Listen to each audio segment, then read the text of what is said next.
Arbitrage, AEM, CPI, repo rate, hedging, ऐसी काफ़ी सारी टर्म्स हम रोज सुनते हैं फाइनेंशियल और इकोनॉमिक न्यूज़ में। पर काफ़ी बार ये सब टर्म्स का मतलब हमें पता ही नहीं होता है, जिसकी वजह से इनका मार्केट और इकोनॉमी पे होने वाला इम्पैक्ट समझ नहीं आता है। यही इनडायरेक्टली आपके इन्वेस्टमेंट डिसीजंस को भी इम्पैक्ट करता है।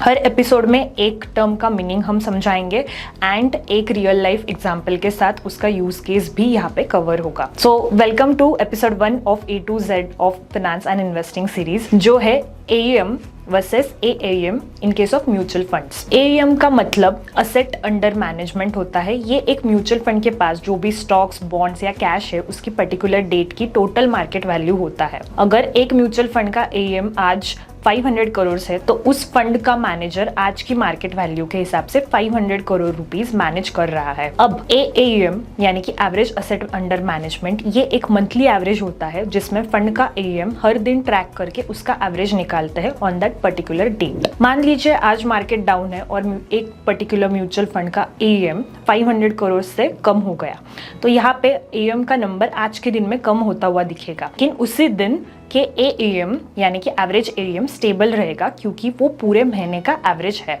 एग्जाम्पल की मदद से समझते हैं। ये है SBI लार्ज कैप फंड का, जो कि जिसको पहले ब्लू चिप फंड भी कहते थे, उसका AUM एंड AAM का ट्रेंड। इसमें मार्च 20 में देखेंगे तो AUM कम होते हुए दिख रहा है बिकॉज मार्केट्स डाउन थे कोविड-19 की वजह से, पर यहाँ पे एवरेज AUM यानी कि AAM बढ़ता हुआ दिख रहा है। ये शो करता है कि फंड का performance and inflows market volatility के बावजूद कंसिस्टेंट है। सेम ट्रेंड हम मार्च 26 में भी देख सकते हैं। इसीलिए आप जब भी AUM देखें पर उसके साथ AAM यानी कि एवरेज का ट्रेंड देखना भी जरूरी है। इसको आप किसी भी फंड की फैक्ट शीट से देख सकते हो, उसमें ये दोनों नंबर्स मेंशन होते हैं। तो समरी ये है कि AUM एक स्पेसिफिक डेट पे फंड की टोटल मार्केट वैल्यू होता है। AAM एक स्पेसिफिक डेट पे पूरे महीने का डेली AUM का एवरेज होता है, जो ज़्यादा रिलायबल पिक्चर यहाँ पे देता है।